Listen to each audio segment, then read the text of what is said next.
জনগণকে সাহস নিয়ে ভোট কেন্দ্রে যেতে বলেছেন প্রধান উপদেষ্টা, কিন্তু ওই দিনই সেই প্রধান উপদেষ্টারই আইজিপি বলেছেন দেশে জঙ্গি হামলার সংখ্যা উড়িয়ে দেওয়ার মতো নয়, দেশে জঙ্গি হামলা হইতে পারে। তাহলে ডেকে নিয়ে গিয়ে জনগণকে মৃত্যুর মুখে ঠেলে দেওয়ার মতো নৃশংস কর্মকাণ্ড যাওয়ার আগে করার চেষ্টা করছে ডক্টর ইউনূস সরকার।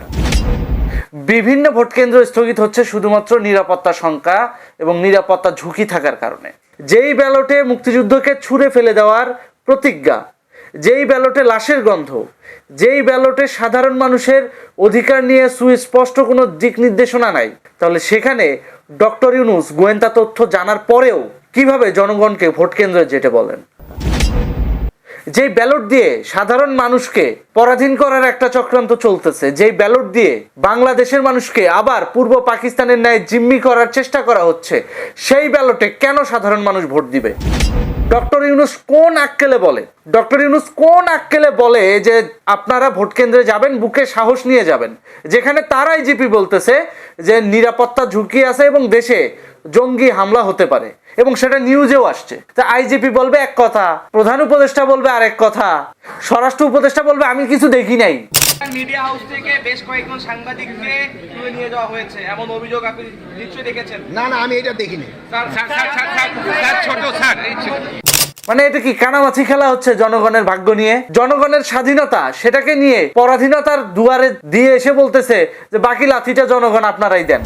এটা কোন ধরনের সার্কাসিজম? সাধারণ জনগণ ভোট বয়কট করবে। আওয়ামী লীগকে নিষিদ্ধ খেলায় যেভাবে সাইড করে রেখে একটা পক্ষপাতমূলক ইলেকশন করা হয়েছে, সেটার জবাব জনগণ ঘরে থেকে দেবে। পরিবারের সঙ্গে সময় দিয়ে ভোট বর্জনের কার্যক্রম বাস্তবায়ন করবে আমাদের দেশের সাধারণ জনগণ। পক্ষপাতমূলক পাতানো এই নির্বাচনে সাধারণ মানুষ অংশগ্রহণ করবে না। যারা নৌকাকে ভালোবাসে, যারা আওয়ামী লীগকে ভালোবাসে, যারা বাংলাদেশকে ভালোবাসে, যারা মুক্তিযুদ্ধকে ভালোবাসে, তারা কেউ ভোট কেন্দ্রে যাবে না। এবং যদি যাওয়া লাগে সামাজিক চাপে, কারণ কিছু গুন্ডা পান্ডা তো আছে যারা সাধারণ জনগণকে জিম্মি করে রেখেছে নিরাপত্তাহীনতার ঝুঁকিকে পুঁজি করে, যদি যাওয়াই লাগে ভোট কেন্দ্রে, তাহলে প্রত্যেকটা মার্কায় একটা করে সিল দিয়ে আসবেন। আর গণভোটে হ্যাঁ না দুইটাতে সিল মেরে দিয়ে আসবেন, দুইটাতে ক্রস চিহ্ন দিয়ে আসবেন। একদিন যদি আপনারা ঠিকঠাক মতো ক্ষমতা দেখাতে পারেন না, বড় বড় তাবর নেতারা আপনাদের পায়ে ধরতে বাধ্য হবে।